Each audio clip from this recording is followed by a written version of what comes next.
Avante, HQeiros! Eu sou o Fábio Nede e hoje o assunto é faroeste. Boa! É isso aí, comigo aqui, bom, na parte de cima da tela, tem meus companheiros Felipe Fares e Fernando Petrucci. Fala aí, E aí, pessoal! galera? E voltando ao universo dos HQeiros, a gente tem do selo Louro Fumete, Ricardo Lesbão. Fala aí, Ricardo. Beleza, boa noite, obrigado pelo convite e bater um papo com vocês aqui sobre os materiais que a gente está produzindo com a da Rosa e também sobre a da Rosa. Muito bom. E é isso aí. E também o Rodinério, Rodinério da Rosa, do Da Rosa Estúdio. Fala aí, Rodinério, estreando com a gente. Boa noite, obrigado pelo convite, acho que vai ser um papo muito bom. Quadrinho, faroeste, sempre é um papo muito bom, né? Pois é.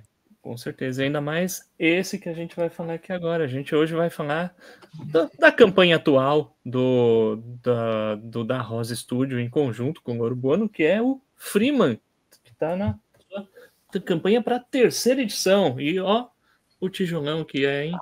Hein? Caramba, eu vou começar dizendo que eu não apoiei na época o volume 1, a campanha do volume 1, mas quando teve a do volume 2 eu já peguei os dois. E o tamanho me surpreendeu, porque eu estava esperando que fosse alguma coisa no formato italiano, que a gente já tá acostumado da Bonelli, etc. Eu fiquei surpreso com esse formato magazine aqui, achei bem legal. Na verdade, você, mas acho que mais da metade das pessoas que apoiaram, inclusive havia algum comentário, né, Rodnélio, sobre o pessoal ficar achando meio estranho o preço e tal, aí depois quando vi, mas é desse tamanho, todo mundo achava que era um formato italiano formal, né? Mas é da origem. Porque a Louro Buono já estava publicando com a 85 em formato italiano. Aí quando publicamos juntos, e como a Louro Buono está junto, eu acho que o pessoal assimilou que também seria formato italiano. O próprio Brett é um tamanho menor também, né? Então as pessoas associavam que podia ser algo. Eu acho que menor. Depois a gente pode falar um pouco sobre a origem dessa história do formato, que é uma coisa legal. Bacana. Acho que para mim, assim, quando eu vi que era um quadrinho que vinha da Itália, eu pensei, é o formato padrão deles, né? Vamos aí. Porque eu acho que a campanha até tinha as metragens, vamos usar as palavras, as metragens, os tamanhos, as dimensões do quadrinho. Mas quem pega a régua para comparar essas coisas, né? Eu nem reparo. Eu não sei quanto, né? Eu nem reparo também. Mas, pô, legal. Mas tem muito a ver com... Posso até adiantar agora, né, Rodinério, alguma coisa, mas assim, tem muito a ver com a origem. O Freeman é um dos tantos personagens que é publicado na Scorpio. A Scorpio que nasceu na Argentina e que hoje é publicado pela Áurea, né, onde o Rodinério fez o licenciamento. E a Scorpio é uma revista mensal que inclui dentro dela vários capítulos, né? Então, um Freeman que está na sua mão vem de 8 histórias, né? De 8 edições da Scorpio? Exatamente. É uma revista de antologias, né? Capítulo de 12 páginas, mais ou menos. Aí cada 48 forma uma história do Freeman. Então, no Freeman 1, que está na mão do Rodinério, tem 8 capítulos de 12 páginas. Que legal. Então, isso responde outras coisas também. Por que não juntou tudo e fez uma edição maior? Porque dá muito trabalho editar, né? Você tem que conectar 12 capítulos de um em um, da forma, inclusive, que eles não costumam fazer, mas que agora estão até publicando na Itália uma edição que é com base na nossa. Eles estão fazendo edições compiladas, usando as nossas capas coloridas por nós, que eles não têm capas, né? Tem um monte de curiosidade aí que a gente vai falando. Olha,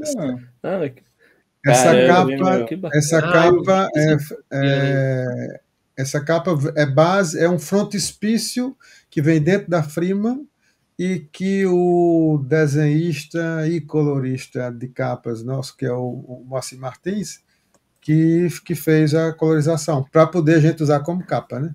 E eles aproveitaram, então estão fazendo as revistas italianas com a capa nossa. Que legal, hein? Olha, que orgulho, hein, gente? Muito, Sim, muito bom. eles não. Muito Essas bom. edições compiladas do Freeman é recente na Itália. Eles não tinham, ela vinha em capítulos dentro da Scorpio. Depois do segundo número publicado no Brasil, que eles começaram a fazer essas compilações, mas no formato italiano, né? A gente costuma colocar, se vocês derem uma olhada depois com calma nas campanhas, né? Nessa última, claro, com cada campanha vai se colocando mais coisa, mas normalmente a gente coloca as capas da Scorpio, de onde foram tiradas as edições, né?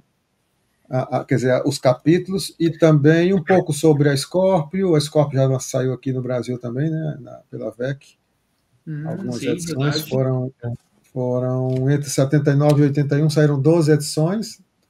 E saiu um Scorpio Super, no formato gigante, e também um Almanac Scorpio, né, que foram lançadas por aqui. Eu tenho alguns materiais desse aqui também. E Conheci o trabalho do Alberto Brecht, do Henrique Brecht, ali na Scorpio, que saiu da VEC. Saiu aqui Eu vi umas Scorpio dessa da VEC em sebo recentemente. Pequenininha, né? Isso, exato. O tamanho o formatinho antigo, né? Do próprio texto. Exatamente. Legal, não sabia que tinha esses detalhes todos. Pra você ter uma ideia, a Scorpio italiana hoje já passou de 2.500 edições semanais. Caraca, semanal? Semanal. Sim, é semanal. Segue publicando semanalmente. Uma loucura. É algo bem inusitado, né? Assim, porque é muita produção. É comparável com a 2000 AD lá no Reino Unido, né? Também é uma antologia semanal e já tá aí faz décadas. Isso, bem lembrado. 2000 AD. Né? Uma coisa que eu tava, acho que, agora eu não sei, eu tava dando uma olhada nas campanhas, não sei se foi da segundo volume ou do primeiro, que comentava que até o momento tinham saído 8 histórias na Itália, agora, e que seriam 12. Agora, no momento atual, já está concluído lá fora? Não. Pode falar, Roger. Não, eles estão fazendo agora, se eu não me engano, o 10º, né? Até a 9, quer dizer, quando a gente fala 9, assim, até os 4 capítulos da 9 já foi publicado. Só que, assim, vejam, deixa eu pegar uma campanha qualquer aqui, que aí eu vou falar dessa última campanha, por exemplo. Nessa última campanha, nós temos as 8 Scorpios, né? Os 8 capítulos, os 4 capítulos que compõem a quinta história, que é a primeira história do volume 3, saiu em outubro, em 4 semanas de outubro de 2021. As 4 histórias, que é a sexta história e a segunda história do nosso 3, saíram entre março e abril de 2022. Então, não saem seguidas, assim, por exemplo, termina uma história do Freeman, em março, vai sair outra em dezembro, por exemplo. Entendeu?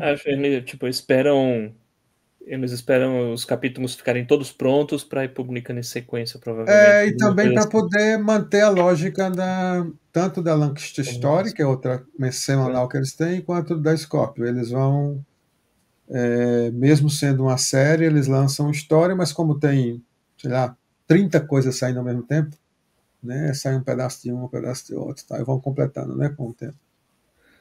É uma coisa assim, a gente pensar para o Brasil quase impraticável, né? Primeiro, gente para produzir essas coisas tudo. E depois, assim, na cabeça do roteirista, né? O Rodinelli tem um contato muito grande com o Pireda, de fazer para isso, né? O cara fazer para o cara ler numa semana, para ler na outra, aí acaba, daqui a 7 meses, 8 meses, tem outra, começando 4 capítulos de novo. Sim, e acredito até que essa diferença de tempo nem é tanto pelo roteiro, né? Que o próprio Pireda diz que escreve rápido, mas o desenhista é o cara que vai ter esse trabalho de ter que colocar essas páginas todas, né? Então é humanamente impossível o cara conseguir fazer isso num ritmo frenético para lançar mensalmente, né? O desenhista que aqui no caso é o Vincenzo Arces. Desculpa a pronúncia, é Vincenzo Arces. Vincenzo Arces. É um desenhista relativamente jovem, né? Assim, jovem, eu digo, todos 40 anos de idade, né? Mas, assim, surpreendentemente bom, né? Porque... Sim, é um desenho muito Bonelli, até como o próprio Ricardo já falou, que é um desenho clássico, né? Lembra aqueles desenhos clássicos da Bonelli de faroeste? Sim. É uma coisa que lembra Tex dos 90, por aí, mais ou menos, né? Essa aqui é uma página do volume 2. Toda a edição tem uma página dupla, né? Isso é bem bacana, assim. Caramba, você tá me dando spoiler aí, eu não cheguei nessa parte ainda do 2. Desculpa, cara, desculpa. Tu só sabe que tem página dupla. Eu tô no comecinho do 2 aqui ainda. Mas o Ricardo está acompanhando melhor essas matérias, pode falar. O Gianluca Pireda ganhou um prêmio de melhor escritor de quadrinhos esse ano na Itália pelo Freeman, né? Caramba, que legal. Legal.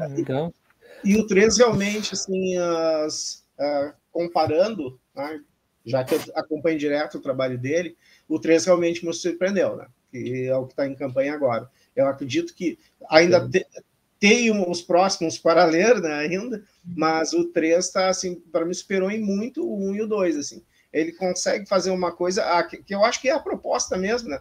Já que como é semanal, é tipo deixar um gancho nas histórias para o próximo capítulo, e ele consegue fazer isso de uma maneira muito boa nesse número 3. Assim. Eu acho que vai surpreender muita gente. Até quem gosta de história e conhece um pouco a história da Guerra de Secção nos Estados Unidos, vai curtir muito esse número. Eu fui um que me surpreendi muito. Estava conversando até com o Cláudio Merce, que é nosso revisor, né? E ele também achou a mesma coisa que eu, assim, ele achou a melhor história do Freeman das que a gente leu até agora do Pireda. Ainda tem as próximas, mas está caminhando para um bom desfecho, acredito eu, assim, porque ele pega o Theo como um personagem para mostrar, tá? O pano de fundo, na verdade, o Theo nessas histórias, para mostrar os acontecimentos da época em relação à guerra de secção, à escravidão, né? E o que estava acontecendo de desenvolvimento na época nos Estados Unidos, o que essa guerra acabou causando. Né? Eu acho bem interessante. Legal. Vamos aproveitar o gancho, então, para falar um pouco sobre a série em si, né? Como o Rogério mencionou, Freeman é uma história que acompanha desventuras de um escravizado durante a Guerra de Secessão dos Estados Unidos, que é do estado da Virgínia, que é o Theo, e ele, durante ele trabalha lá numa fazenda com um feitor, ele tem diversos problemas, e durante alguns acontecimentos felizes ele acaba fugindo. E aí é o start, né? É o desenrolar do pano de fundo da história. Bom, é estranho ver porque assim a história, pelo que eu pude ver, ela foge de alguns clichês, digamos assim. Porque assim, tem lá o dono da fazenda. O dono da fazenda, digamos assim, não é um cara tão cruel com os escravizados. Isso me surpreendeu um pouco, apesar de que tem lá o feitor, e esse sim é um cara bem estereotipado nesse sentido, mas me surpreendeu um pouco nesse ponto aí a história. Acho que é uma decisão corajosa. E ela tem também muitos elementos históricos, né, ao redor dela, e o texto, né, até tem notas aqui de apoio que vão ajudando a explicar alguns personagens, algumas passagens daquele período. É uma bela aula de história também, que você aprende e rememora algumas coisas muito importantes sobre a guerra especialmente no segundo volume aqui, que eu estou adentrando nele, que entra mais nessa questão da guerra, da secessão, que os escravizados ali, pelo menos na Virgínia, nem tinham conhecimento, né? Nem sabiam o que estava acontecendo, e o leitor vai tomando ideia desses detalhes conforme a história vai se desenrolando. É um baita material, realmente, esse Freeman. Muito, muito bom mesmo. Tem uma série de relação, né, com cinema, com algumas séries também de TV, e que vai conectando essas coisas. Lutas por liberdade também. Todas as edições têm uma frase-chave, né, um aforismo que a gente coloca no começo e no final da edição, que tem relação com as edições italianas também, né? Eles terminam as edições com isso. E também tem, para cada história que foi feita, alguns temas musicais que a gente transformou em um playlist, tá no Spotify, né? Com as músicas. Legal. Tem um na orelha da capa. Tem um QR Code, né, na capa que o Rod colocou, que você acessa o link no Spotify. Na campanha também, né? Gente. Foi enviada pelo nosso amigo Ricardo, que Gianluca Pireda achou tão boa que pediu o link para ele usar. Não, tá certo. Pô, que legal. Que legal. Você falou de relação com o cinema. Essa questão que eu comentei do dono dos escravizados não ser uma pessoa tão cruel me lembrou um pouco 12 Anos de Escravidão. Tem aquele personagem lá do Benedict Cumberbatch, que era dono dos escravos dela, mas tentava tratar eles de uma forma um pouco mais gentil, um pouco mais humana. Muito, muito interessante. Muito interessante. Eu já vejo isso, essa questão ali do Cole, né? Como tu falou também no Cole, isso. Escravidão, que eu também assisti, mais como aquela coisa típica do empresário estadunidense. Ele está cuidando do produto dele. Ele quer que o produto seja bom. Então, eu vejo essa visão, assim, dessa questão dele não ser um cara tão ruim a ponto de... Ele não vai estragar o que dá lucro para ele. Então, esse realmente é o estadunidense caído. De fato. Bem maneiro também a decisão de colocar textos de apoio aqui, né? Desde o primeiro, que é mais introdutório, o segundo já tem um textinho bem bacana para ajudar a contextualização. O terceiro vai ter também, a gente pode esperar em todas as edições. Sim, em todas. O primeiro, na verdade, não teve um segundo texto em função de duas coisas. Uma foi que uma das pessoas que ia fazer o texto acabou não podendo fazer, não deu tempo, mas também porque na Itália eles erraram o número de páginas e ele tem, eu acho que 2 ou 3 páginas a mais, né, Ricardo? Não lembro mais. Isso, tem uma que tem na verdade, a primeira história tem 52 a 54 páginas, né, em vez de 48. Isso, cada capítulo. Então não houve assim daí paginação de caderno, que a gráfica funciona assim, ó. É por cadernos, né? É impresso uma folha inteira, 66 por 96, que ela forma cadernos. Então forma cadernos de 16 ou 32 páginas na gráfica. A partir de que, se isso não bate na numeração, tu vai ter que botar mais cadernos, aí são mais páginas. Se botar 2 páginas e já está fechado o caderno, na verdade, tu vai botar mais 16 páginas. Nossa. Vai ter que encher isso. Então, tem tudo isso. Se tu botar menos, vai ter uma sobra, uma quebra que vai dar diferença no preço, né? Aí dá-lhe esboço, dá-lhe capas internas. Sim, aí acaba aquelas edições que muitos leitores às vezes reclamam. Mas tem mais esboço do que a história aqui nessa edição. Eu já vi isso, alguns leitores reclamando disso. E muitas vezes é isso mesmo, né? O cara não tem como fechar caderno, tem que enfiar o que tiver. E a gente tenta cuidar isso, de fazer uma edição que ela seja... não é que a palavra, assim, não é coerente. Que ela tem uma qualidade assim no material de tudo não tá enchendo linguiça, como se diz no jargão jornalístico, né?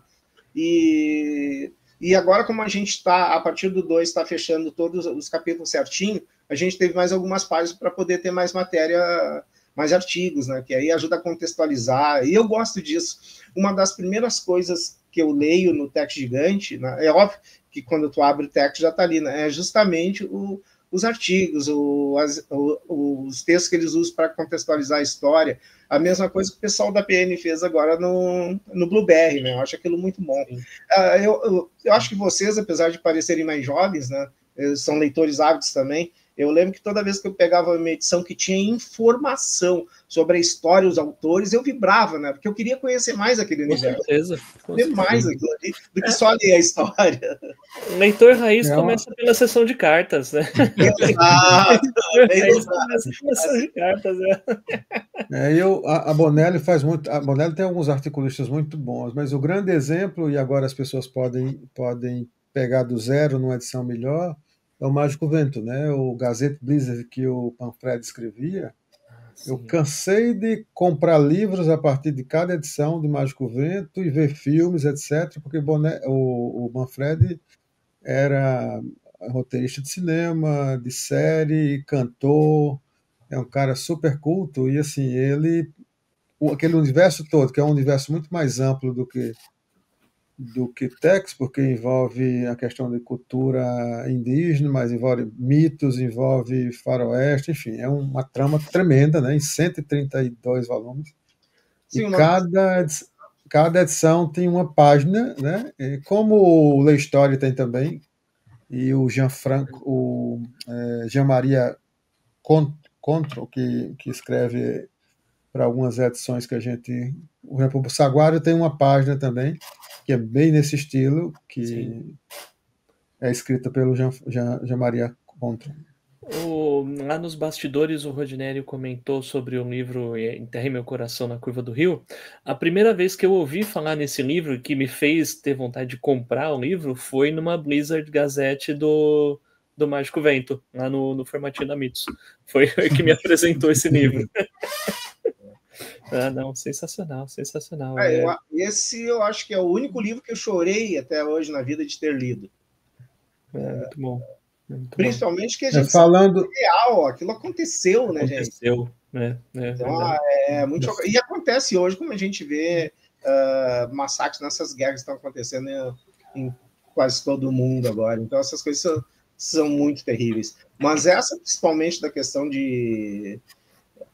da conquista do meio oeste, é um horror, né? Eu acho que é um dos motivos que eu gosto tanto de Ken Parker. Eu gosto de Tex também, acho uma leitura boa, que desopila, e me levou a conhecer Ken Parker também, né? Então Tex é uma edição que eu sempre vou curtir, e também porque tem muitos desenhos que eu gosto, mas eu procuro mais hoje, né? Eu acho que pela velhice vai ficando chato pra caramba, e eu tô chato mesmo, já era um pouco quando era chato, só piorei. Eu coleciono só o Tex Gigante, o Tex Graphic Novel, o Tex, aquele colorido especial, onde o Pedro Mauro fez a história dele, né?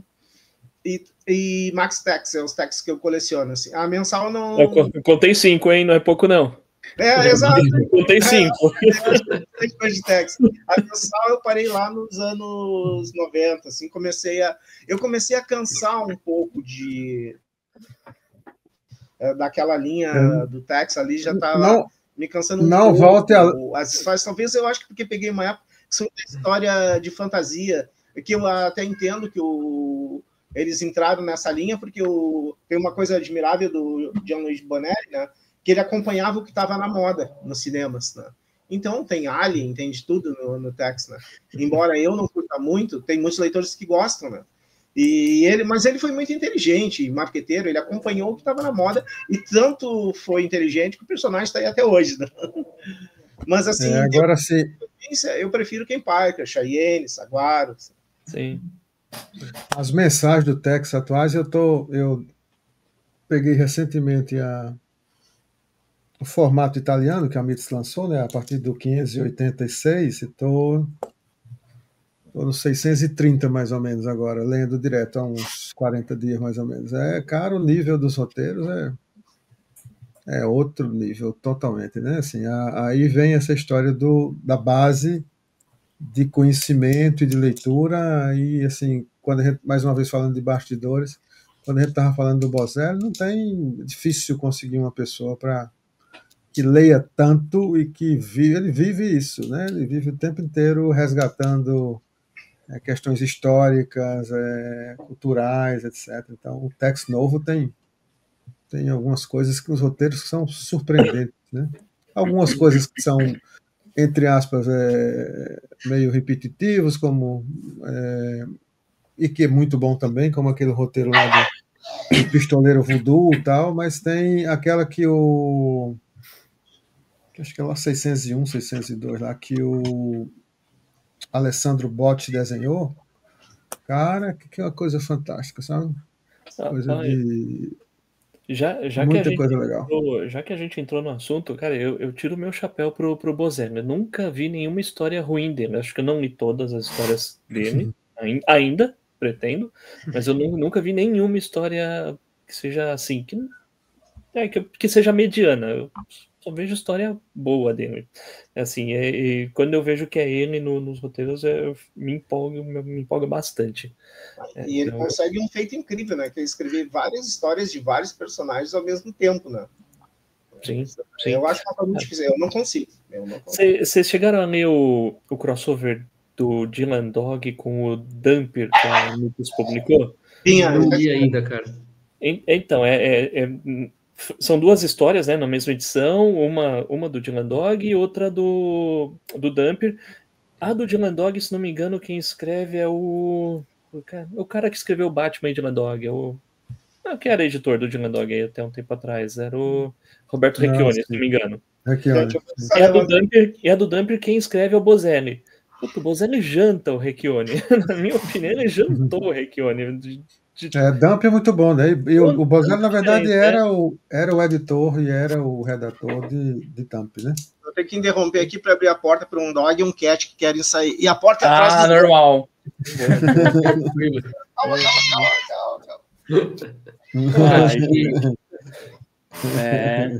Eu tava triste mesmo. Olha aí. Estão sempre nas lives aí, sobe na mesa e tal. Meu. Aqui também. Foi só um ardil para mostrar o pôster atrás dele. Ô, Rodinei, fala desse pôster aí, vai, já que também é um vídeo de vocês, né, da Rosa. Esse aí é o Boa Tirada da Lu Vieira, que é a tradutora do Freeman. E o Ricardo já está na frente. Boa Tirada. É que a Lu, ela também, como está na capa, ela é arqueira, né? Ela faz... que demais, gente. Legal. Ela é atleta de...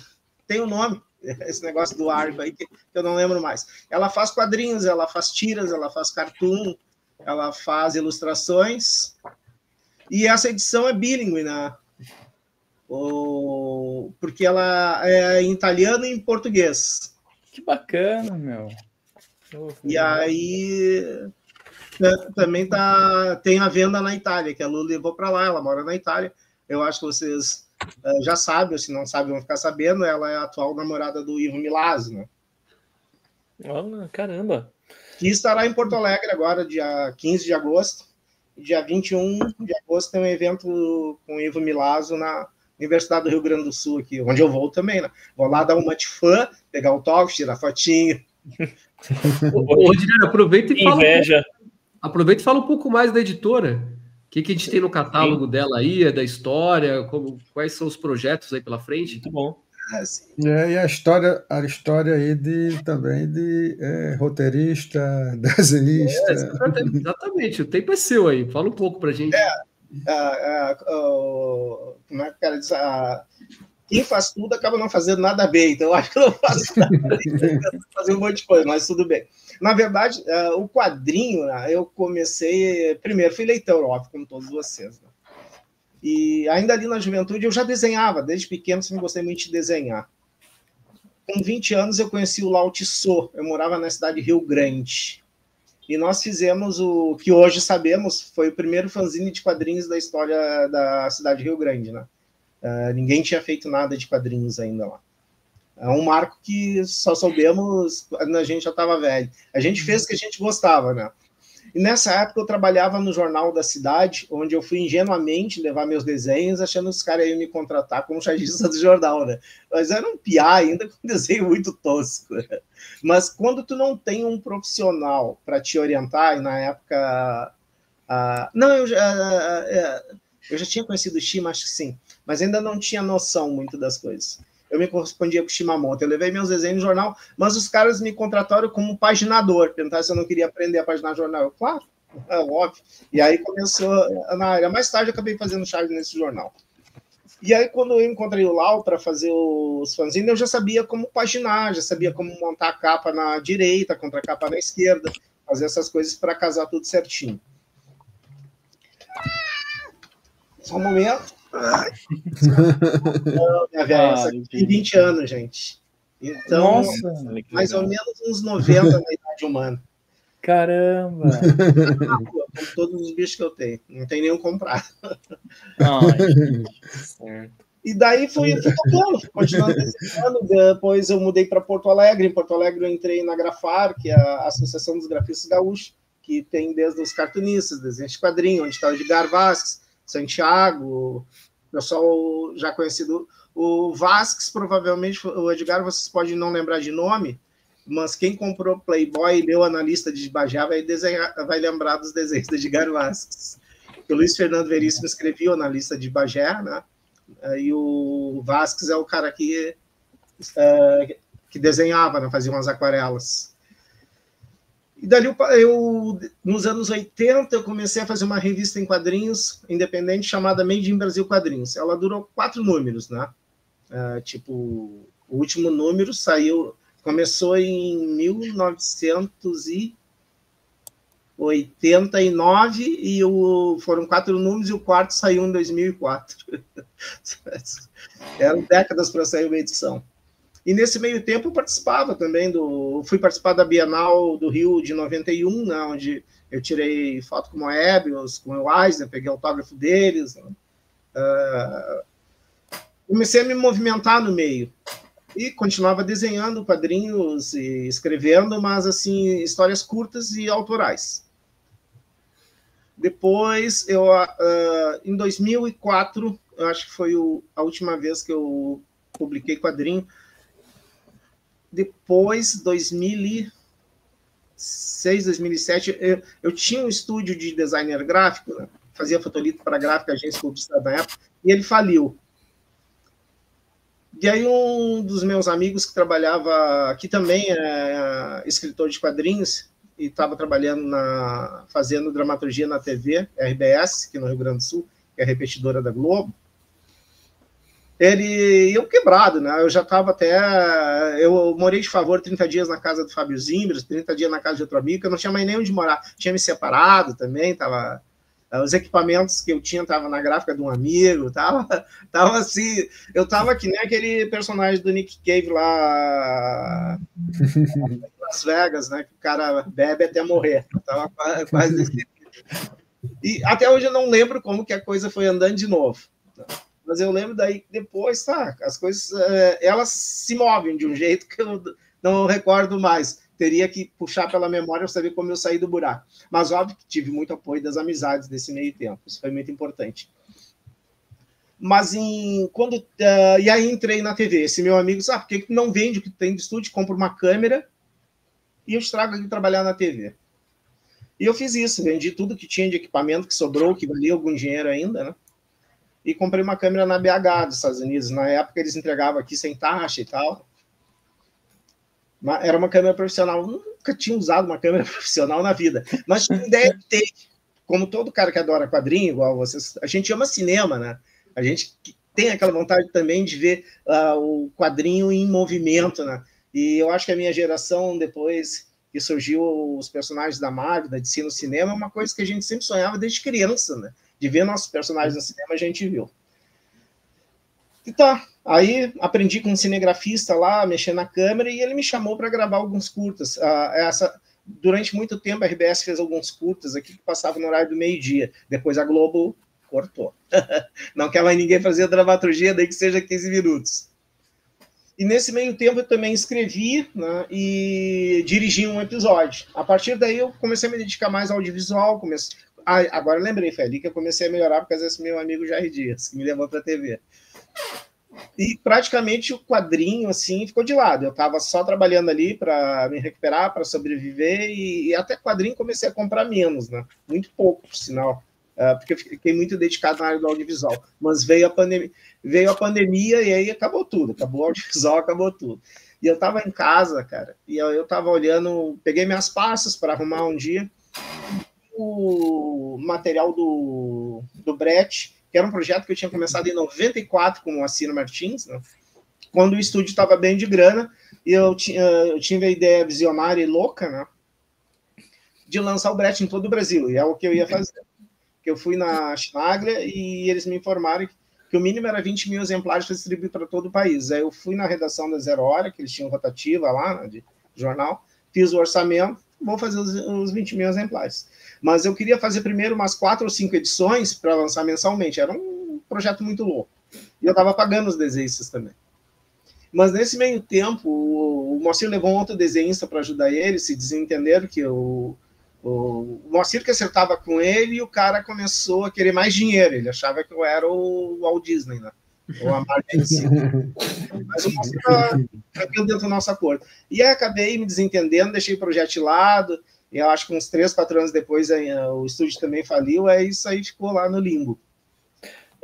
Então nem chegou a ser impresso esses brete em 94, nem não. Nada. Na pandemia eu descobri isso, eu olhei e vi e falei com o Moacir, olha, esse material ainda é bom, Moacir, dá para a gente publicar. Eu estava olhando já o Catarse pela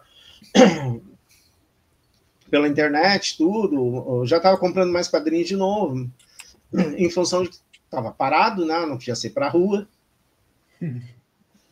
E aí eu botei nas redes, aí o Neymar da Saikan me contatou, né? E aí me perguntou se eu não queria fazer pela editora dele. Eu fui ver, a Saikan estava lançando Bonelli e tudo, eu achei interessante, né? Associar o brete a Bonelli. Achei ótima ideia e fiz com ele. Mas depois aí, por divergências editoriais, eu acabei indo fazer sozinho. E a partir daí, também o Neymar me apresentou o Ricardo, né? Essa figura que agora é meu sócio, bem dizer. E a gente se entendeu muito, assim, logo de cara, porque nós ajudávamos também nos materiais da Saikan, e a gente viu que a gente tinha pensamentos parecidos em relação a o que a gente tem que fazer numa edição. E aí nasceu essa parceria, e a partir daí chegamos a... E também aí eu resolvi para... Como eu tenho uma linha editorial que eu penso, né, como eu quero fazer. Então, eu vi que eu tinha que ter o controle dessa linha editorial para fazer como eu quero. E aí resolvi eu mesmo, né, começar a lançar as campanhas e abrir o site lá. E nisso também o Shimamoto, que é um cara que eu me correspondo desde os 15 anos, que me ensinou muito, né, devo muito a ele. Eu publiquei daí um artbook do Shimamoto, que também está esgotado. Então já puxa ali da pra gente aí. Esse está esgotadíssimo. Bota aí o artbook, e o artbook, a primeira impressão ficou muito lavada da gráfica. Aí eu estou refazendo aos poucos e mandando do meu bolso daí para o pessoal que já tinha apoiado, né? Ah, que legal, gente. E nisso começou a aparecer outros autores, né, querendo publicar, querendo... A Shima é incrível, né, cara? Preto e branco. Nossa, incrível. Incrível. E aqui o artbook, que é o mais novo, né? Isso. A tua edição ainda não chegou, a que está melhor impressa, né, Ricardo? Essa é aquela que ainda não está como eu quero. E nisso outros autores me procuraram, né? Mas eu sou um paupérrimo, não tenho dinheiro, né? Eu junto do Catarse, então não tenho como pagar os autores. Então, praticamente, os autores que vieram aqui querendo que eu publique o material deles é uma parceria, né? Eles recebem edições, né, para revender depois, o que também não é um grande pagamento, que o cara não vai conseguir receber pela trabalheira que ele teve, né? Mas é a vontade do cara querer editar também e não se envolver com todo o processo, né? Que é paginar, diagramar, mandar fazer o código de barras, mandar fazer ficha catalográfica, pagar o revisor, né? Que o revisor recebe, né? O revisor não vai revisar de graça. E Sim. A vantagem da diagramação do designer gráfico, que essa é uma profissão que eu tinha antes do Cinevídeo, né? Do meu estúdio, e aprendi antes. Então, eu não preciso pagar um diagramador, um designer gráfico para fazer as edições, né? Caso contrário, acho que eu não teria feito editor. Sensacional. Sensacional. E o brete, você já comentou antes, você já tem 2 edições, o terceiro entra em Catarse esse ano? Campanha em outubro, né, Ricardo? Isso? Sim. em outubro. Já está pronto, já chegou a revisão final hoje, já está diagramado a história principal, falta diagramar os textos, né? E uma história curta que eu acho que acho que vai ser a do Laudo. Tem uma história curta do Laudo e a próxima edição vai ter uma história curta do Bira. Pô, legal. E o Brett está saindo na Itália, né? Exatamente. Legal. Tem mais no lado que no Brasil, né? Tá saindo na Scorpio em capítulos também, né? Isso, eu brinco com na isso. Scorpio mesmo, legal. Isso. Sim, aquela edição que eu mostrei aberta ali era ele mostrou umas páginas, logo no começo. Sim, é uma edição semanal que vai de 8 a 10 mil exemplares, né? Aqui eu tô lançando 500. Então eu brinco, né? Não tem como comparar, né? 500 exemplares. Eu fico tão triste com essas tiragens reduzidas. Nossa, porque a gente, imagina, mais de 200 milhões de habitantes, a gente não tem dificuldade para vender 500 gibis. É uma tristeza, né? Não consegue... Eu acho que tem vários fatores que a gente já conversou isso em algumas lives.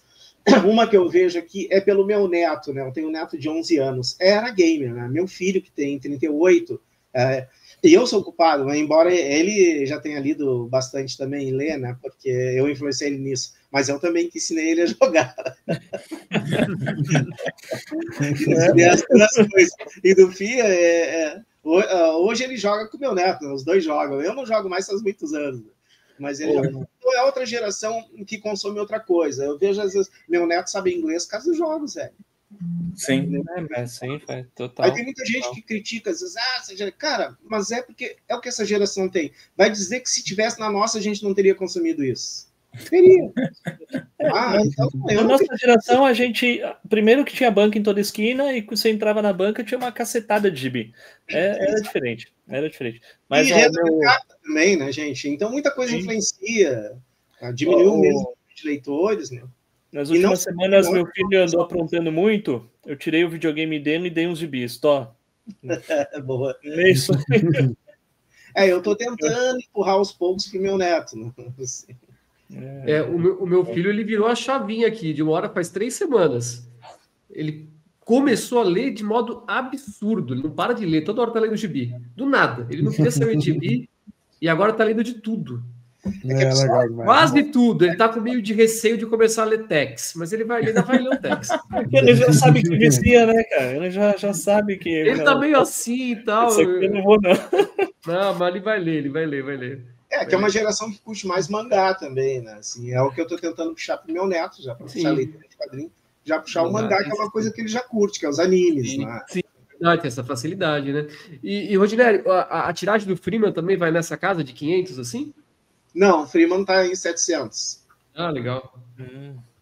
E eu vi que, assim, da campanha do terceiro, né, que tá rolando agora, já tá com 34% da meta aqui, e eu fiquei impressionado com o preço, né, que ele é muito atrativo, de R$45, né? É mais barato do que muita mensalzinha aí da Marvel DC, de qualidade bem questionável. E, gibizão grandão aqui, bonitão, com orelha. Como é que você conseguiu fazer esse preço aí? Tá muito bom, hein? Então, é aquelas coisas que a gente faz rebolando, como se diz. Uma das coisas é o comparativo, né? Não queria fazer não adiantava licenciar um material que fosse assim, impossível de fazer um custo-benefício, né? Não é um preço baixo, mas também não é um preço alto, né? É um preço razoável. Aí tem gente, mas 100 páginas, e tem gente que reclama. Teve um leitor que falou, mas 100 páginas por 45 pila. Eu digo, corta o meio, vai dar 200 páginas por 45 pila no formato de mas com certeza ele estava reclamando porque achava que era o formato italiano, com certeza. E aí vai continuar barato. Não, mas vamos lá, as sagas aí da Marvel, da DC que são lançadas hoje pela Panini, é mais caro do que isso. É mais caro, com certeza. E que tem uma tiragem bem maior, né? Não sei muito maior desse negócio, mas com certeza é muito maior. Com certeza. A Panini um pouco tem acompanhado, assim. Até porque eu larguei super-heróis do mainstream, eu larguei no meio dos anos 90. Eu cansei daquela fórmula, uma super equipe vai enfrentar um super vilão que vai dominar a Terra ou o mundo. Essa super equipe apanha, morre um e no final eles ganham. Eu cansei dessa fórmula.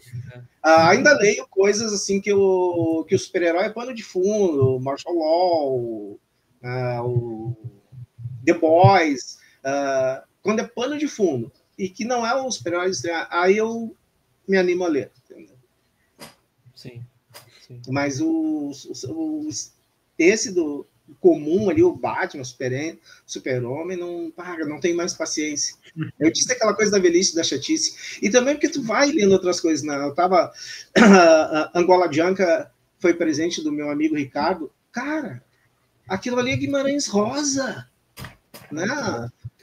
A mesma coisa ali do Jefferson Costa, como é que é? Roseira, né? Roseira, Engenho, histórias. Cara, aquilo ali também é Guimarães Rosa puro. Que é uma maravilha, literatura visualizada. E eu não consigo mais, assim... Aliás, o Jefferson Costa, ele fez uma história do Superman que é maravilhosa naquela antologia que lançou agora, Superman o Mundo. Acho que é isso o nome. Igual que saiu, impressionante a história dele. Isso, é impressionante. Eu li o gibi dele e é coisa de, sei lá, 12 páginas. É uma das melhores, se não a melhor história do Superman que eu já li. Tá louco. Eu até coloquei demais. Não sei se vocês tiveram a oportunidade de ler já. Não li. Mas eu não peguei ainda. Então, claro que eu leio, assim, mas eu gosto do texto, por isso que eu falei para vocês. Eu acho que quem aqui viu Sessão da Tarde, que era aquelas aventuras que a gente gostava de ver na TV, de tarde. Sim. O texto, para mim, é isso. Ele não é uma leitura pesada. Então, se eu leio alguma coisa forte, pesada como eu gosto, eu leio o texto em seguida para desopilar a mente. E é legal, eu acho divertido, é bom. E mesmo assim, tem as histórias do texto que não são tanto, né? Aquela do... é o Tito Faradis que levou o Capitão Jack, né? Com o desenho do Brett, aquela história forte. Aquela história já não é questão de desopilar. Ô, Dilério, e um Zagorzinho de vez em quando, você não lê, não? Cara, aí eu vou te dizer uma coisa sobre Zagor. Eu li, li muito no começo, quando surgiu, né? Depois eu também cansei do Zagor, vou ser sincero contigo, assim, não me chamou mais a atenção as histórias do Zagor. Mas depois uns amigos de um grupo que eu tô ali de quadrinhos, o Silvio ali, o Lucas, começaram a me incomodar para ler os Zagor Origins. Aí eu li os Zagor Origins e... Que história, gente. Zagor Origins começou a me interessar o Zagor de novo, esses especiais, assim. Mal comparando, na verdade, mas assim, tem muita gente que leu década de 90, Bonelli, etc., e que não lê mais hoje, e que alguns estão parados naquele tempo, né? Esperando por aquele texto. E eu não quero mais aquele tempo. É o contrário. Mas o nível do Buratini, do Bosselli, de todos os responsáveis pela curadoria e pela edição dos... Assim, o crescimento foi tremendo, né? O Zagor tinha esse espaço todo para fantasia, para outras coisas. Se você pegar as edições hoje, por exemplo, não sei se eu tenho alguma perto aqui de mim, da Epicenter, que é... Você tem das Epicenter aí, as americanas lá? Linda o desenho de capa do Robini, né? Caramba. Olha só, cara, é fantasia bonito. Pura e a edição no formato grande, né? E o Robini, por exemplo, ele desenha estilo super-herói mesmo, sabe? Mas o desenho do Robini é muito bacana, eu já vi o desenho dele. As edições da coisa são todas muito legais, deve ser. Porque tem... O Sérgio Bonelli falou numa entrevista, né, que ele fez o Zagor para ser fantasia, que ele não achou que fosse dar certo. Olha, só aproveitando de novo o gancho desse Patagônia aí que o Enesbon mostrou agora, essa foi a história do Tex. Quando eu li, eu pensei, chegou uma hora da história que eu pensei assim, mano, não dá. O Tex vai morrer. Eu juro que eu pensei isso. Eu nunca imaginei que eu pensaria isso nem numa história do Tex, mas nem do Patagônia eu pensei, pronto, os caras vão falar que isso aqui é um universo alternativo. Aconteceu. Tipo, vão falar que o Tex morre aqui e pronto, não tem como sair daí. E puto, o Bozani conseguiu, meu. O Bozani conseguiu numa história do Tex me deixar tenso achando que ele ia matar o cara. É fantástica essa história. É fantástica. Caramba, eu não li ainda não. Vou colocar ela na frente aqui para ler. E eu tava... Pode falar. Não, pode falar. Tem outra história do Tex que eu acho muito boa, embora muitos também não gostem, mas é questão de opinião, como já discuti em alguns grupos aí. É o Tex Graphic Novel número 1. Porque o Serpieri, ele quebra a parede ali, com o roteiro dele no final, vocês não acham? Quebra quase a parede. Eu li essa, eu não lembro. A primeira, né, da Mitos? Isso, onde ele conta como é o Carson, né, que conta como ele conheceu o Tex, né? Ah, sim. E eu não vou dar spoiler, porque não sei se o Felipe leu, se o Ricardo chegou a ler ou não, mas o final é tipo, Serpieri quebra a quarta parede, faz um final maravilhoso. Cara, aquele Tex é tão diferente, que o editorial, né, ali a apresentação, eles já comentam, né, que é um outro universo do Tex. Eu acho que ficaram com medo do leitor tradicional do Tex. E tanto que as próximas edições da Graphic Novel, o Tex voltou a ser Tex normal. Eu esperava que fosse o contrário, que eles deixassem o pessoal livre, né, faz um Tex alternativo. Seria maravilhoso, que o Serpieri fez, para mim, a obra-prima naquela HQ dele, do Tex ali. Tem muita coisa boa no Graphic Novel, mas assim, tem uns preconceitos de alguns, principalmente o pessoal, mais uma vez, sem falar mal, mas do pessoal saudosista eu leio o Tex de todas as épocas, né? E, assim, não tenho o que reclamar de nenhuma, não, mas, assim, da mesma forma que toda a densidade que tem para trás, hoje também tem coisas muito boas, né? Aí tem gente que se incomoda do Henrique Breccia porque o nariz do Tex, porque, cara... É o estilo do cara. E eu gosto de desenhos com estilo, porque se eu olho o desenho de alguém que tem estilo, eu não preciso ver a assinatura para saber de quem é. Quantos desenhos você pode chegar e olhar e dizer, isso é Colin, isso é Chiba. Assim. E o caso do Serpieri é isso, né? Um Tex também no visual muito diferente, que às vezes incomoda as pessoas, né? É questão de gosto também, mas eu gosto de ler, só não leio mais tanto quanto antes, né, quando era novo, mas sempre gostei de ler, estudo, a gente já conversou sobre isso. Eu li até a fotonovela que eu peguei com as minhas irmãs, Jack Douglas, eu descobri com minhas irmãs, né? Então eu lia de tudo. E o Serpieri, a volume 1 chama O Herói e a Lenda, né?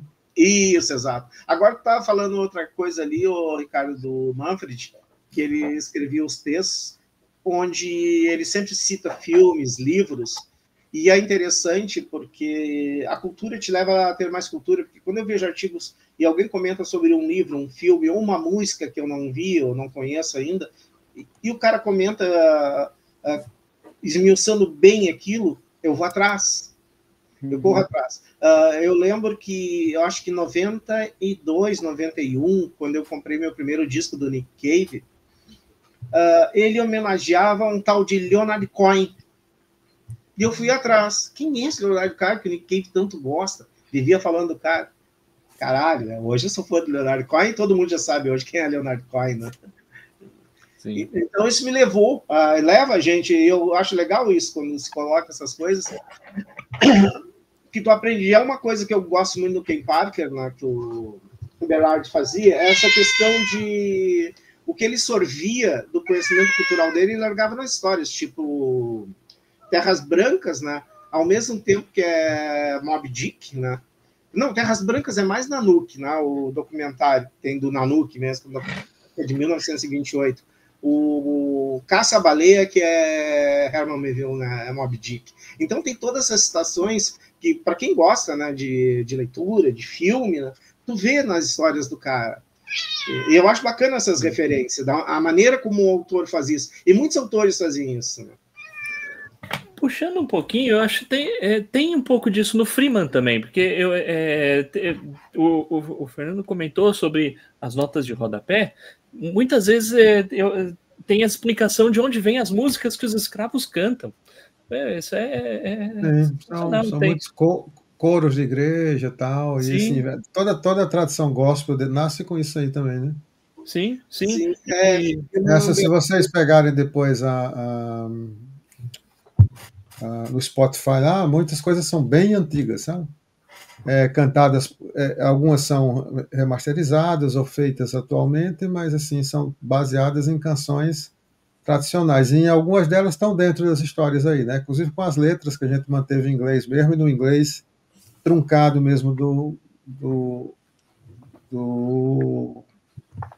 dos africanos, né? Aquela mistura de quebras dentro da língua que ficou lá. E no 3 continua isso, né? Entra mais músicas. Muito legal, muito legal. Depois eu vou dar uma olhada nessa playlist, que eu fiquei bem interessado. Acho que eu contei umas 5 ou 6 músicas aqui, e acho que só uma delas eu conheci porque é realmente famosa, né? Aquela de coro de igreja, que era Amazing Grace? Não, Amazing Grace. É essa mesma, né? Isso. Sim. Essa é mais... Atualmente como é que chama? A lista, né? A playlist está acho que com 12 músicas. E vai aumentar? Vai aumentar, porque vão ser com as histórias. Por exemplo, a Amazing Grace é do Freeman 1, aí depois tem a que a gente usou, inclusive naquele vídeo que a gente usou para lançamento, que é o Wade in the War, que tem, se você colocar o Wade in the War numa publicação para buscar, deve ter 50 pessoas que gravaram, né? Isso, já deve. Aí Sweet Canaan também, que é outra canção de igreja, enfim, várias, né? Essa eu achei a nota de rodapé muito legal, porque o Sweet Canaan também era usado como um código secreto para os escravos que iam fugir para o Canadá. Isso. Maravilha. Tem a ver acho que com a Harriet Truman, né? Enfim, tem muita conexão, como eu acho que era o Fernando estava comentando, muita conexão de história, mas também de cultura, de personagens, de livros, etc., né? Que não está, inclusive não tá nos rodapé, mas quem conhece acaba... E no trecho, os apoios ajudam bastante também. Tem uma música nova, entre aspas, né? Tem uma música que não apareceu ainda, que é também do folclore estadunidense lá. Então, eu acho que a playlist do Ricardo a cada número vai aumentando. Eu atualizei recentemente, porque tem uma música que chama Of Freedom, né? Of Freedom, entre aspas, and Before I Will Be a Slave. E foi da 9ª edição, que eu já acrescentei há um mês atrás. Né? Já se antecipou. E os Freeman vieram com esses cartõezinhos aqui, bonitão, né? E vai ter mais também no próximo, né? Esse aqui um recadinho. Foi o próprio Arce que fez, né? A gente naturalmente não tinha como... E é grandão, cara. O autógrafo dele, né? Essa do primeiro postal aí que você mostrou é a única... Não, o colorido, o pequenininho. Isso aqui. É a única capa de Scorpion que saiu com Freeman na capa.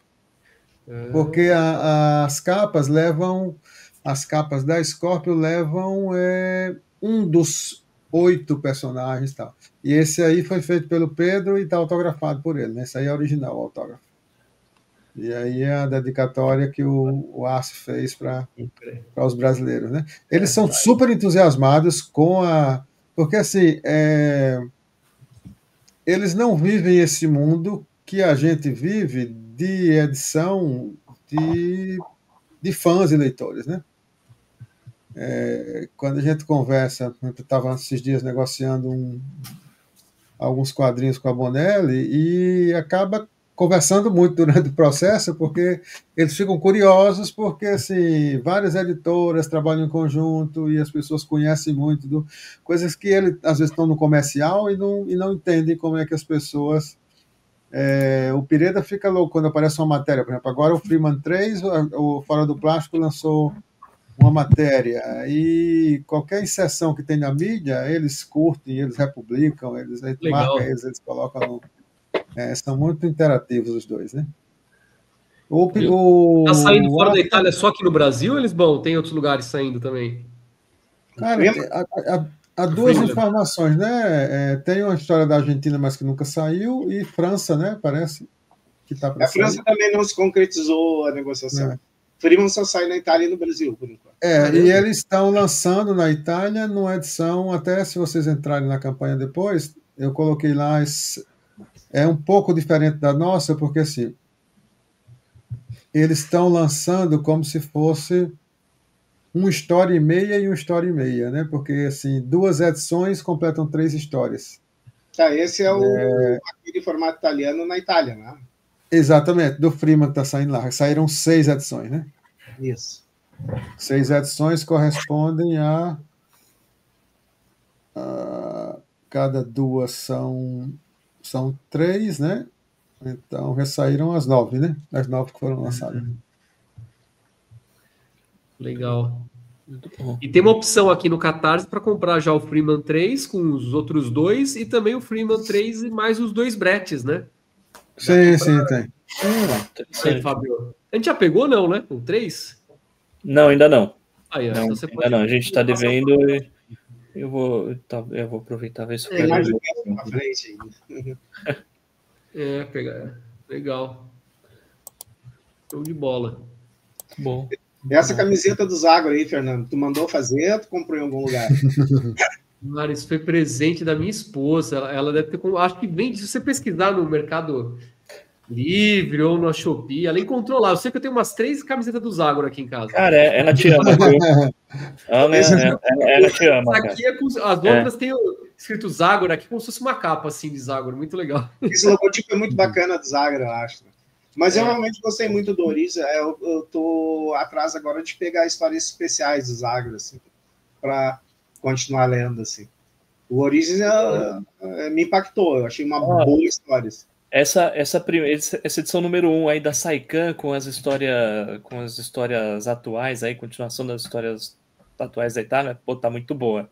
Contra o vampiro, contra o Hakuzi. Nossa, é gigante essa edição, né? Sim, é maravilhosa. Tá muito boa. Isso veio para ficar, sabe? É outra coisa que contribui também para o acesso aos leitores, né? Na verdade, o que Léo começou a fazer, né? De fazer os compilados, de fazer as histórias com 5 edições, 3 edições, 4 edições. Isso é muito legal. Inclusive, seria bom até para quadrinhos como o próprio Tex, que ainda segue, assim como o Zago, aí voltando para Saikan, que é o caso do Vampiro, né? Que ali tem várias histórias e você compilou tudo num lugar só, né? Então, por exemplo, eu e acho que boa parte das pessoas que leem Tex hoje, eu não leio as mensais que não estão finalizadas, né? Então eu pego um par, ou um trio, ou até 4, às vezes como aquela história que é maravilhosa lá que se passa na Guatemala. E até ainda vou dar uma cantada no... Como é que é o desenhista? Esqueci agora, até escreveu, desenhou coisa pro Pedro Mauro, e que tem umas cenas lá na Guatemala com plantio de café e tal. Para quem não sabe, eu sou pesquisador científico, trabalho na Embrapa e tal, e tem umas cenas lá que são maravilhosas. Quando eles entram na cidade lá, né, onde está o culto lá, você vê Tikal, né, que é uma cidade maia que está dentro da Guatemala. É muito legal. Os caras estudam muito para fazer aquela contextualização toda, né? E olha, eu tô pensando seriamente em usar essa sua tática aí pro Tex de esperar finalizar para ler. Eu tô pensando seriamente em usar isso no Freeman, tá? Porque a edição 2 termina num gancho que eu vi assim e pensei, putz, não acredito. Não acredito, eu acho. Eu acho que... O Lucas Souza, da Ultimato Bank, que diz isso. Quando que vai sair o próximo? Eu tô roendo as unhas. Cara, mas é meio estilo da. Eu ia fazer uma comparação, e não sei se vocês já assistiram, né? Mas o Batman da década 70, 80 da TV, que passou 80, 90 aqui, né? Que tá lá a serra e vai chegando aí faz o corte para a próxima semana, para o próximo capítulo. Né, eu queria fazer isso, não. Quer dizer, não é desse jeito, mas assim, a Scorpio leva a isso, né? Isso, porque clássico. Você tem que ter gancho, né? Que isso, na nossa edição, na verdade, some dentro da história completa, né? Que é mais tênue a passagem. Agora, no final da história, aí o gancho é maior. Né? Não, e é maior mesmo, porque o 1 termina num gancho bom, pensei, beleza, vamos continuar aqui. Aí o 2, de novo, pensei, caraca, aí eu acho que, bom, chegar ao 3, acho que, não sei, acho que eu vou esperar. Chega de gancho, pelo amor de Deus. Chega, né?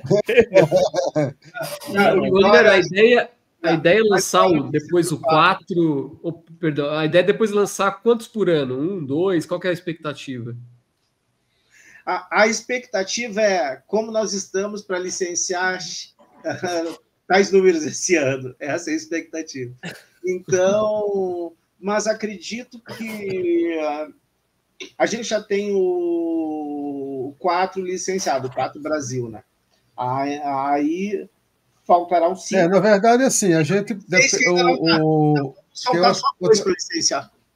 Outra coisa que não dá para apressar é por causa da produção lá também, né? Então, assim, o 4 é baseado no 7 e 8 que já está materializado, né? Materializado, que eu digo publicado, porque já está licenciado aqui pelo que eu entendi, o 10 está completamente feito e o 11 também, mas vai entrar nessa fila de 8 meses, 7 meses para sair lá no bloquinho que sai, por exemplo, o 9...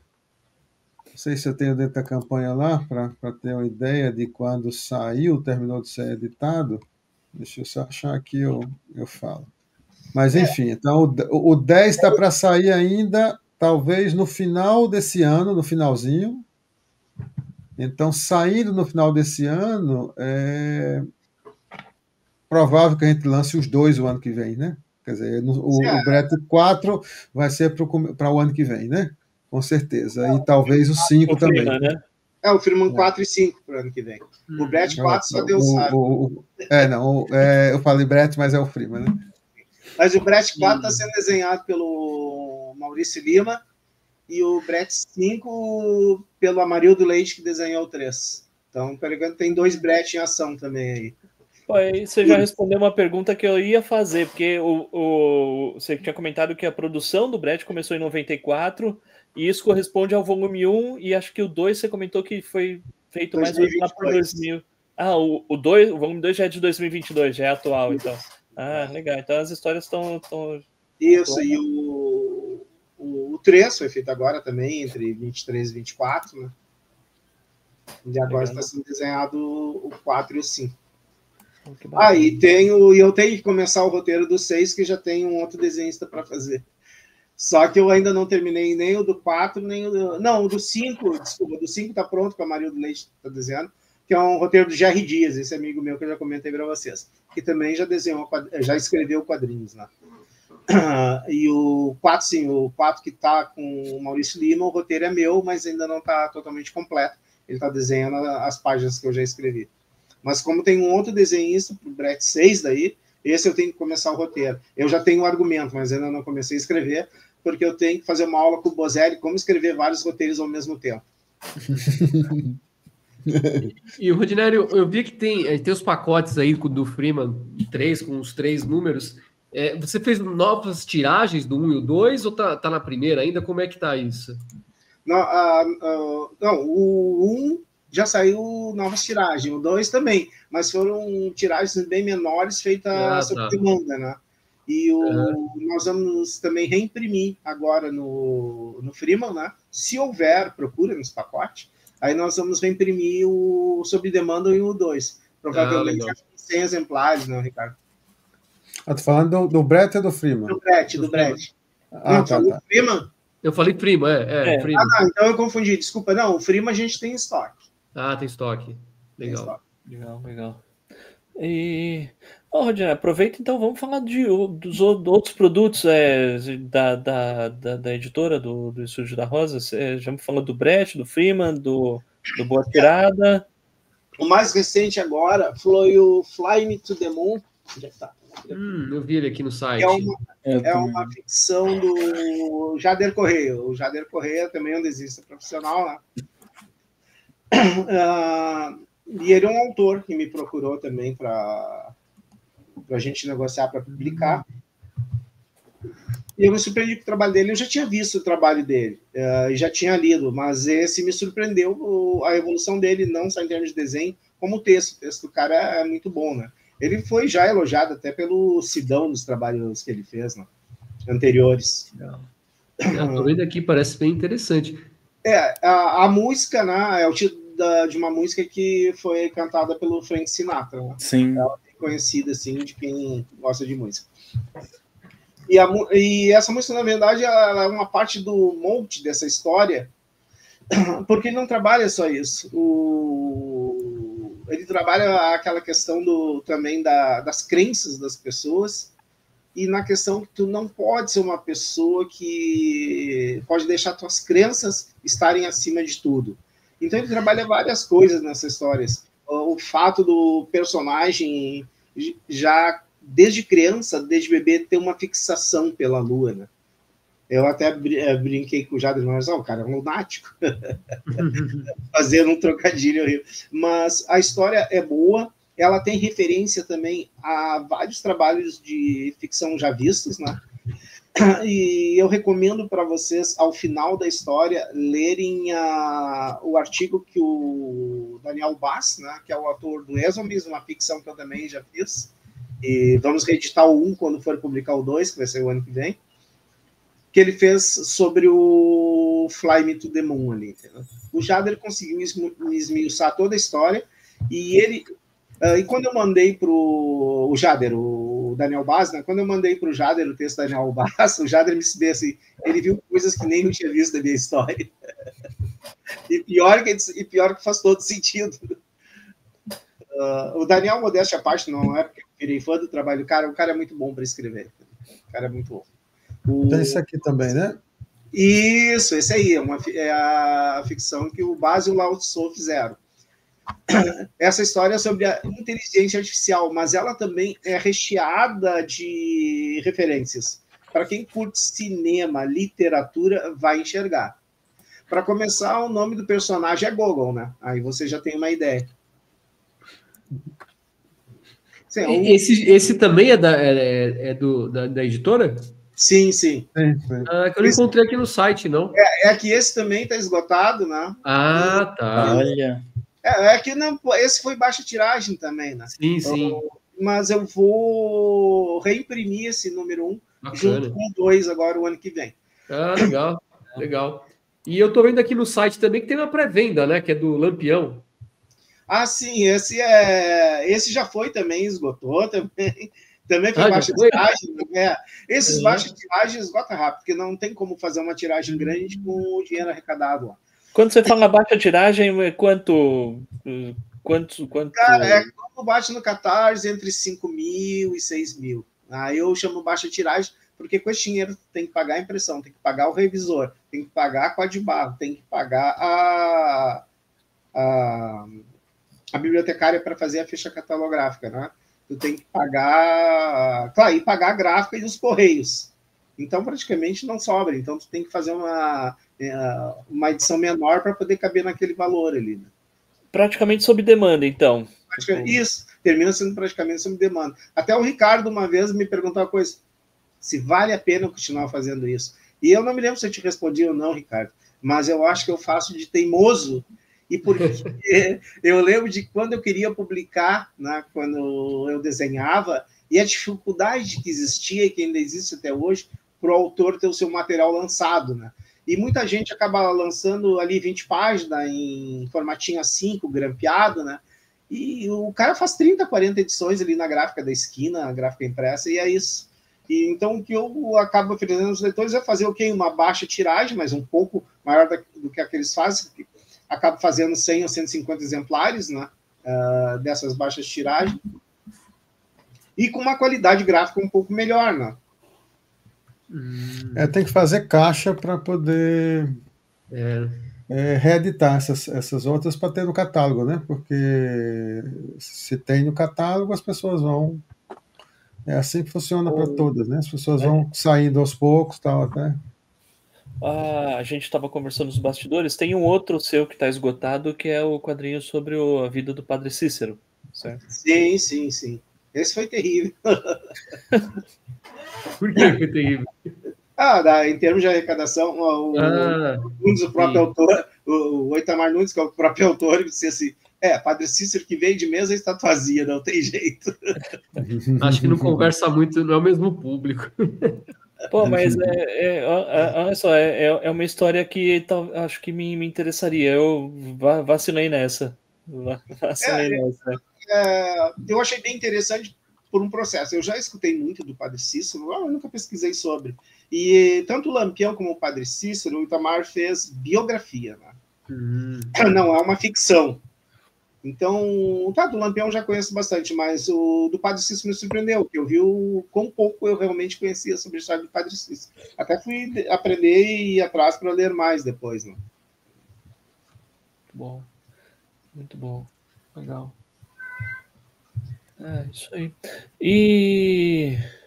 Bom, e depois do Freeman? Vai vir mais Brett, mas tem alguma outra coisa em vista? Algum outro... Olha, o Brett continua ali, o Freeman. O ano que vem a gente tem. Eu fechei com o Denilson Reis, do Coletivo Alvoredense de Quadrinhos. Né? Ele publica anos também, mas ele publica mais da base de fanzines. Agora ele está publicando o Gibi do Terror, né? Que é um gibizão mesmo. Aí eu estou fazendo a diagramação para ele. Ele está imprimindo na mesma gráfica onde eu imprimo essas edições de baixa tiragem, ficou uma edição de qualidade boa. E aí ele me propôs, né, para editar junto com ele o Pérez. Para quem nunca ouviu falar, o Denilson é muito fã de Conan, né? E ele criou um personagem num futuro utópico no Rio Grande do Sul, e o cara é estilo Conan, assim. Só que o deus dele é o Tupã, né? Que era o... que legal. Então é uma ficção bem maluca, assim, passada num futuro pop, sei lá o quê, e que envolve, tipo, magia, espada, naquela linha do Conan. E aí ele me propôs publicar uma dessas edições dele aí, e eu, como gosto do personagem, né, que ele fez, devo editar isso o ano que vem. Aí o ano que vem, fora já Freeman e Brett, né, vou ter esse Pérez dele, mais um material do Shimamoto, que esse vai ser junto com o Denilson. O Denilson, depois eu descobri, ele tem a mesma idade que eu, mas ele se corresponde com o Shimamoto praticamente desde a idade que eu me correspondia, mas o Denilson eu conheci só há alguns anos, até porque eu passei muito tempo longe dos quadrinhos, né?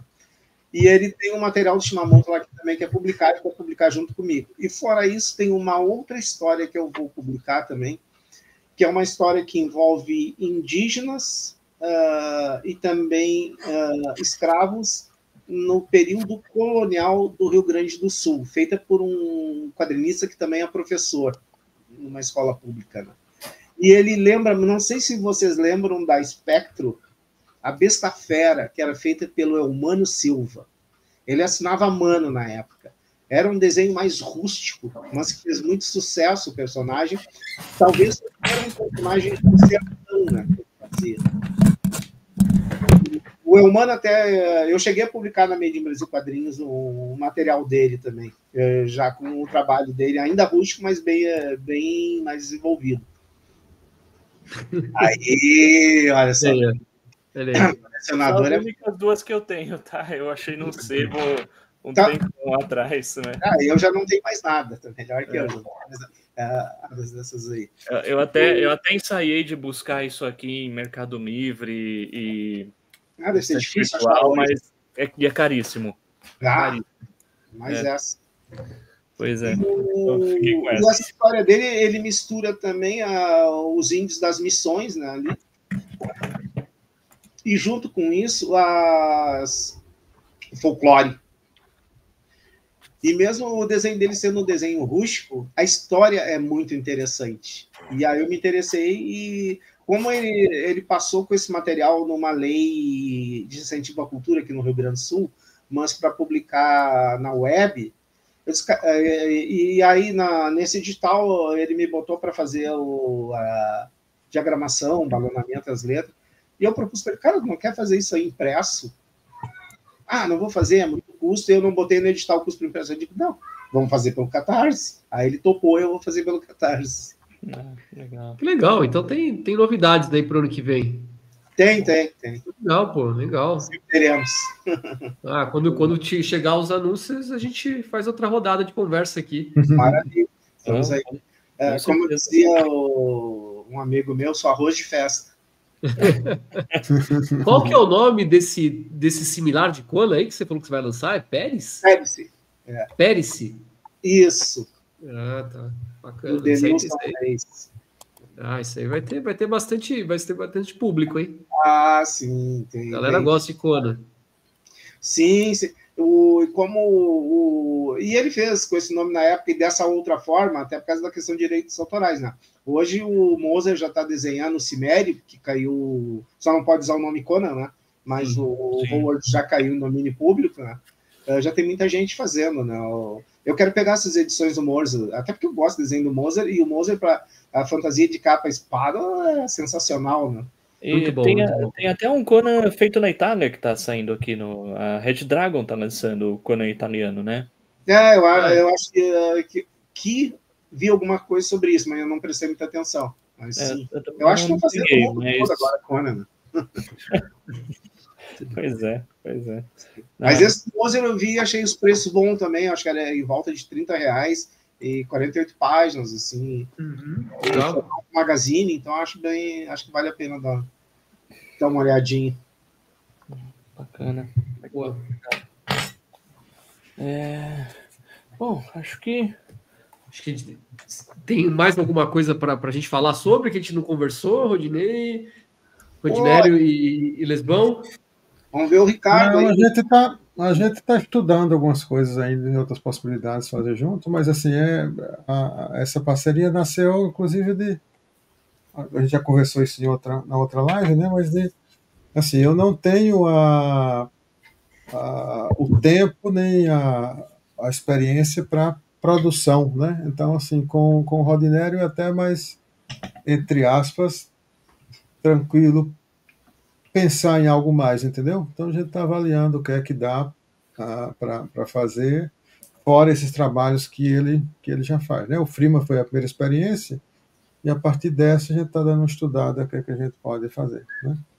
Assim, eu estou com as coisas com o Léo ainda, e assim, a decisão foi concluir as séries para pensar em algo depois, né? Porque com a ampliação que o Léo fez com o Mágico Vento, com Martim Misté, etc., se eu ocupar o espaço com o selo, aí restringe, e Léo hoje agora só faz quadrinho, né? Então, assim, a gente vai finalizar as duas séries para poder pensar em algo mais, sabe? E é o Saguário e o Primavera de 68?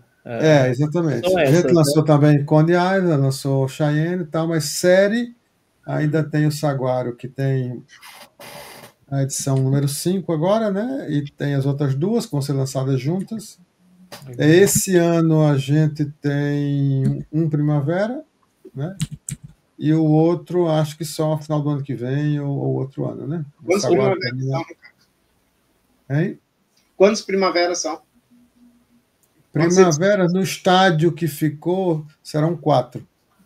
A previsão era 20, eu nunca consegui ver com a Bonelli, nem com o próprio Manfredi, quando a gente conversava, como é que estavam as outras edições, mas o que aconteceu foi que foi lançado 14 volumes de banca, que era na série, no selo, como é que chama? O selo da Bonelli que eles lançaram, que era o selo mais adulto. Ixi, esqueci agora. Que saiu o Mistério da Revolução e tal.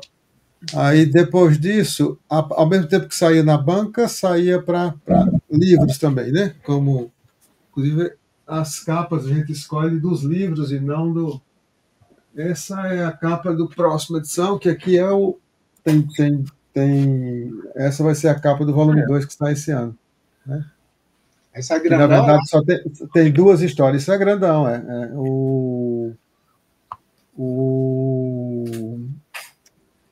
O de banca é maior do que o tamanho Bonelli, e é um formato especial feito lá para o selo. Ah, belíssimo. Legal. Pô, bonito mesmo.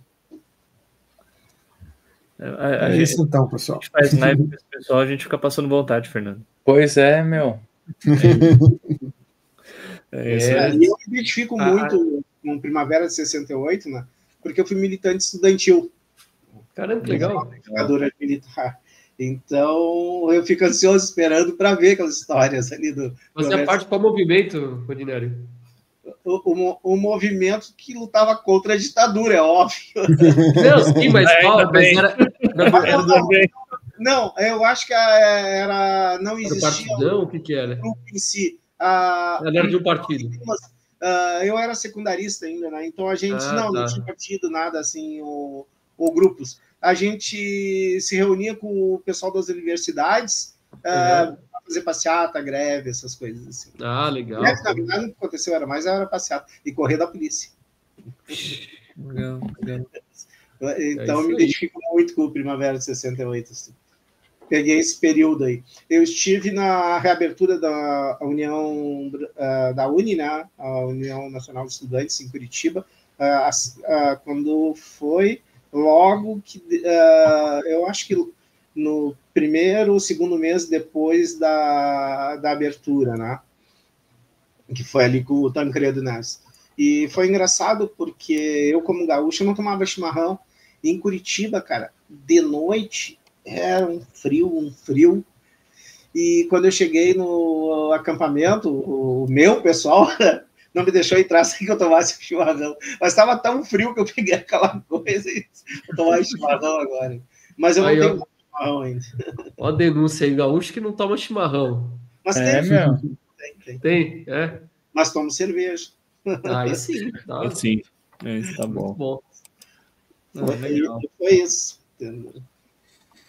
Não, bacana. Bom, tá, vamos encerrar?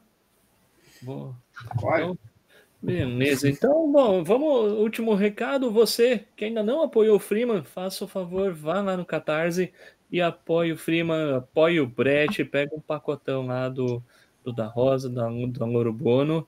E, Rodinério e Ricardo, novamente agradeço aí a presença de vocês. Fica o espaço aí, divulguem aí as redes de vocês, onde o pessoal encontra os quadrinhos que vocês lançam.